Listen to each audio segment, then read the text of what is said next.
Hey guys, today we're talking about a figure that, if I'm being honest, kind of came out of left field. It's Satoru Gojo from Jujutsu Kaisen, made by Yolopark. And I say that because, well, I was aware that Yolopark was working on something for this anime. I haven't exactly seen any promo images or something to that effect. Or maybe I just haven't been keeping up with the news as much as I should be, so I can attribute my ignorance to that. In any case, being able to see this figure in a retail store such as Toy Kingdom is quite anomalous and amazing because rarely do we see anything as sophisticated as this in any retail store here in our country. So kudos to Yolopark for making this kind of thing happen. Here at the front, we see a pretty cool promo shot of Gojo.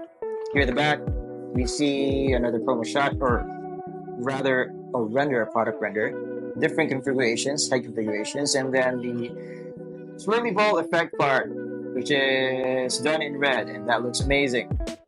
Here we see that it's made by Sunrise Pop, Sunrise Marketing Limited, QR code, Facebook, Instagram, social media handles, you name it. Here is the company address, I guess. So Yolopark is based in Hong Kong, or is that Sunrise Asia? I don't know. That's irrelevant because what matters most is what's inside. So we are gonna unpack him and see what he offers to the table. Here is a standing base, and this is, I think you connect this so that this is the back portion. This is where you insert the backdrop slide or whatever. Okay, I had to use gloves because my hands are starting to sweat like crazy because I have hyperhidrosis. And holding him, having him in hand right now, he is actually quite substantial, just as I expected. I mean, just basing off the weight of the figure alone, this is not a cheap figure in terms of build and quality relative to its price. So right off the bat, I'm amazed. Thank you, Yolopark, for making something like this happen. This should be the norm, I would say. This shouldn't be uncommon, this kind of quality and experience for the price, but sadly it is. But focusing on the bright side, at least now we have new driving forces in the action figure collecting community that is making a paradigm shift in terms of what we should be getting for our money. And this is what we should be getting for our money. 5 extra style pose hands for when he's performing his techniques. Then we got these extra faceplates. One is an open mouth, laughing face, and the other is a more serious, one eye exposed face. The details on those look great. Plus you've got the extra earpiece.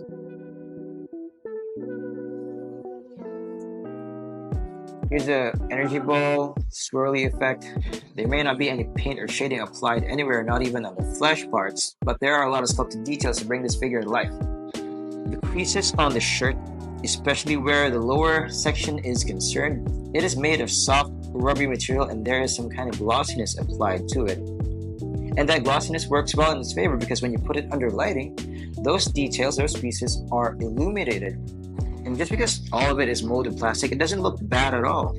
I'm even amazed with how nice these shoes look. They look like legit anime leather shoes.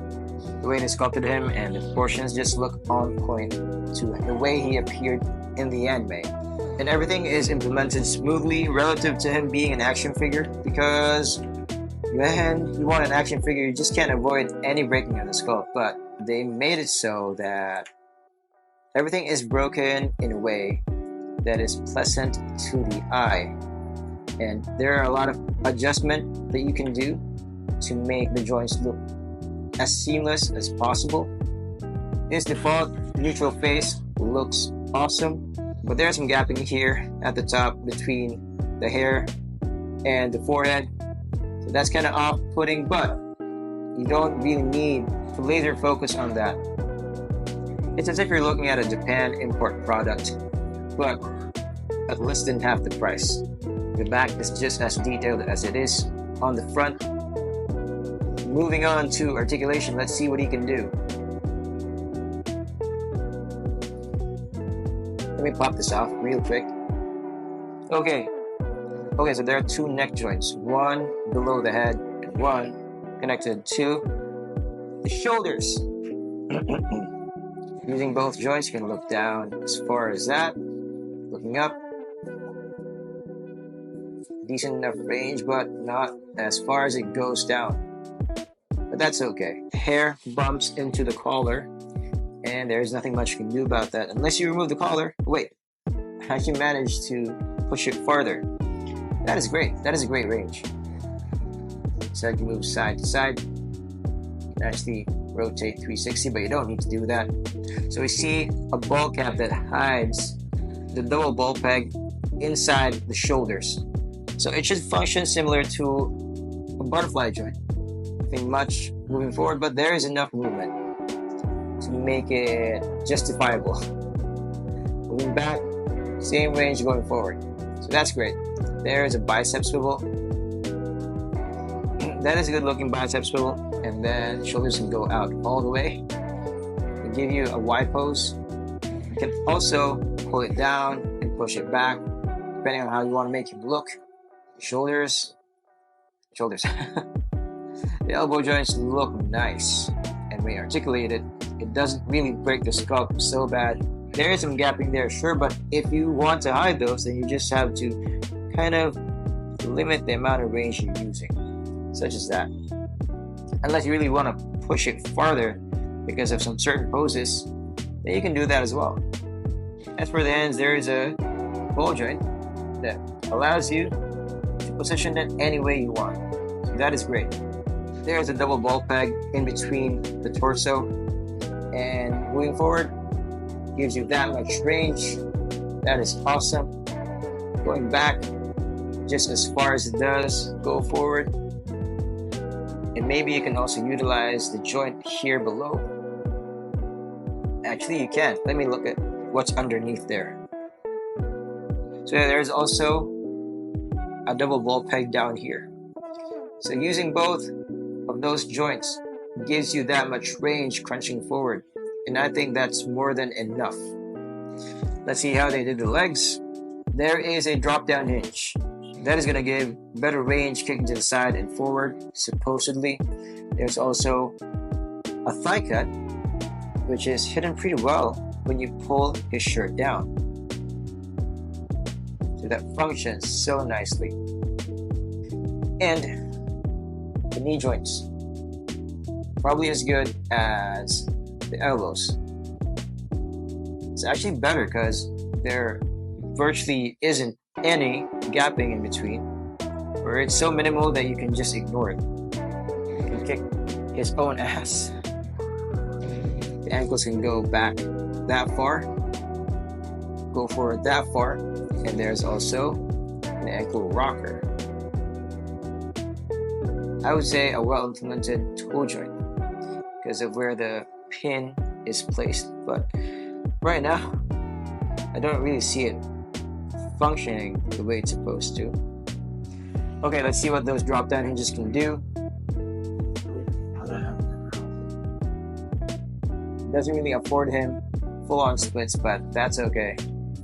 And from what I can tell, it's one of those sturdier drop-down hinges that don't necessarily loosen over time. So I can't really complain. Knee kick forward a good amount. Guess that's okay. You're gonna have to finagle it a bit, like twist his thigh cut so that you can give it the illusion that it's actually kicking higher than he is. Beware when handling the joints because they tend to pop up when you kind of push them to their limits, especially where the shoulders and the hips are concerned. I like the way they engineer the joints because they don't look disjointed when you're utilizing them. It is similar to an import figure. For a simple size comparison, on the left we've got the SHF Gojo without the eye mask on, and the Figma Gojo on the right. And this guy looks kind of like Jesse McCartney back in the early 2000s. I don't want another pretty face. Honestly, all these guys are solid offerings for a Gojo figure. It all boils down to personal preference and how much your budget is, and whether you're a stickler for scaling. But honestly, if you're starting out on a Jujutsu Kaisen collection, I suggest you go the Yolopark route because he's packed with great value. It's a substantial amount of plastic, you got a lot of accessories, and he is well articulated. The details are there, and from a distance, you can't really tell the difference in terms of quality. Well, of course, Figma looks more premium, and that is warranted because he costs a lot more. And when you're buying a figure, you shouldn't just consider whether it has more accessories because, for instance, Figma charges more and justify that by packing more accessories. But you need to consider, do you actually have all the time in the world to play with your figure enough to utilize all the accessories? Otherwise, you're just wasting time and money. To be fair though, the Figma looks more accurate to the source, and the Yolopark leans closer to the Figma in terms of overall proportions. That being said, what's stopping you from picking this guy up? Like I said, he's scaled similar to McFarlane. So if you're already collecting McFarlane figures, you're waist deep in that line, then you shouldn't have a problem collecting this guy if you want to start a JJK collection. And on the left, we've got Mirage disguised as a Decepticon because why not, right? The old park has been killing it with their Transformers figures, and I don't just say that based off consensus. So it comes as no surprise that that level of quality is also being implemented on these new line of figures. At the end of the day, we do what we do for different reasons, but most certainly we collect action figures because it's fun, it's nostalgic, it brings us back to our childhood. It provides a form of escapism from all the anxiety-inducing situations we put ourselves through on a regular basis. And I launched this YouTube channel because I realized that I built up quite a collection over the years, and since I'm passionate about collecting toys and I love figures that I collect, might as well talk about them. But this episode in particular is recorded because of a difficult situation that I'm dealing with at the moment. And this is my way of coping with it. My way of trying not to self-destruct, to spiral down into a new low. Rather than wallow in misery, I might as well channel all of that negative energy into a creative process, and this is exactly what it is. But don't worry guys, I don't intend to fill my videos with drama. But the way I see it, I just want to impart some lessons in every video that I put out there. That's not necessarily limited to action figure collecting. These characters are larger than life. The anime we watch, the comics we read, all the media that we consume are trying to impart an important message, trying to instill some morals to its consumers. So if you put it that way, adding some drama into these videos isn't exactly too unrelated. But of course, balance is important, and I don't intend to overwhelm you with the gravitas of a tortured soul. I kid. Anyway, thanks for watching. I appreciate your time. Appreciate you hanging out here. You could be doing something else. Please like, subscribe, and maybe leave a comment. Your vote of confidence will help me carry on in this venture that I've just started. Much gratitude.